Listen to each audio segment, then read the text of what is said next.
d'abord bi ñu jëlee mesure de baisse yi li ñu njëkk a def mooy def une large diffusion auprès du public fexe population bi yëpp de manière générale en particulier consommateurs yi ak acteurs économiques yi mooy commerçants yi muy grossistes yi ak demi grossistes yi ak détaillants yi ñoom ñu xam information bi am solo boobu parce que ñoom ñooy nekk au premier plan ñoom ñoo chargé wu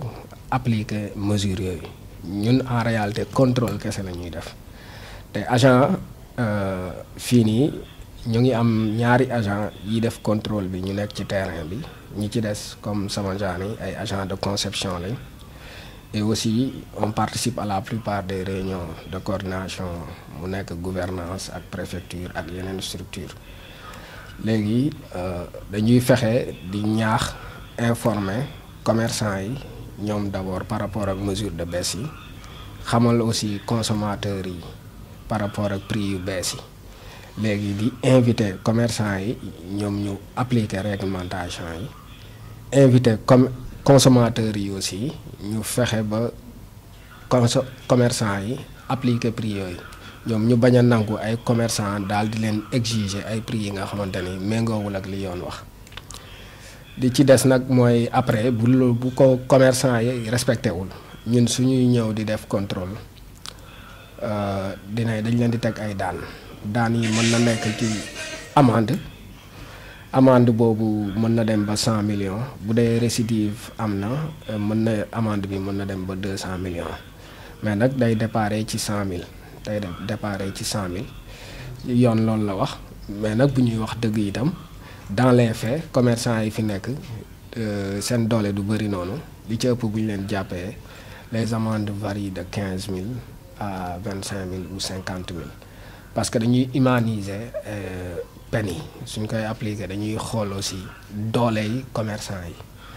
waaw de manière générale daal contrôle bi dañ koy def de manière quotidienne au jour le jour du lundi au vendredi bi ñuy xëy mais nag comme ni ma leen ko waxee comme que agent yi doy ñu contrôle bi mënul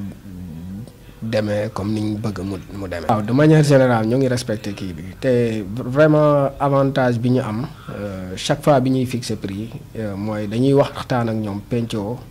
ba déggoog ñoom seen wàllu bopp dañuy nangu kii bi te bi ñuy fixer prix bi aussi dañuy sóoraale benn marge bénéficiaire bi leen di may ñoom ñu daal di gis seen bopp ci prix yooyu te prix yi ñu fixer nii yëpp. que ça soit commerçant bi ak consommateur bi ñoom ñëpp ci bénéficier wu commerçant bi am na benn marge bénéficiaire par rapport ak njëg bi muy jëndee produit bi consommateur bi aussi am na benn intérêt parce que gis na yokkute bu leer nañ par rapport ak prix wu produit yooyu. waaw de manière générale loolu moom ci sénégalais la première chose mooy gars yi borom tenue lañ gën a jox cër duñu xam. ñoom bu ñu gisee benn policier boo xam du agent assermenté sax moom la ñuy gën a jox cër que agent assermenté bi nga xamante ne moo fi nekk di cadre de l' administration génn ENA ñi nga xamante ne seen formation contrôle bii la te xamuñu ni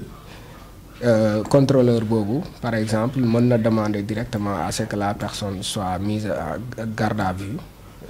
après demander aussi pour yoon daal di ko topp loolu lañ dul xam mais malgré tout. On essaie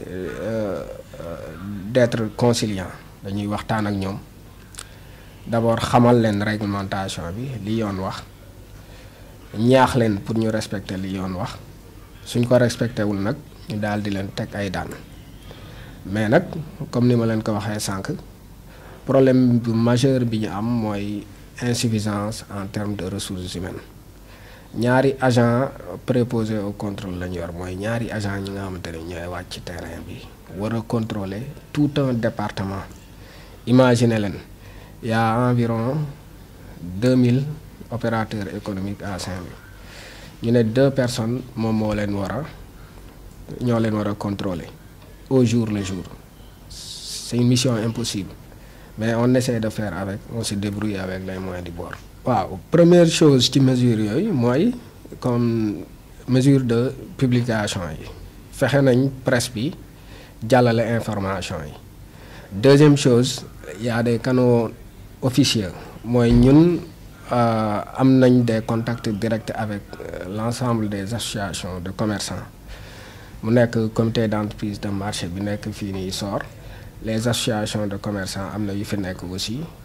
on échange directement ak ñoom parfois sax dañuy bokk ay groupe WhatsApp pour informer leen affaires yi aussi il y a des systèmes d'alerte yu fi nekk aussi on a des canaux d'information souvent yu nekk ci terrain bi on collabore avec des consommateurs souvent ñoom dinañ ñu informer s'il y a des constatations par rapport ak ñi respecté wul prix yi mais li ci ëpp moom mooy li ma leen wax ci contrôle bi ñuy def au jour le jour pendant les heures de travail agents yi nga xam te ne dañuy wàcc ci terrain bi di vérifier ba xam commerçants yi de manière générale respecté nañ prix yi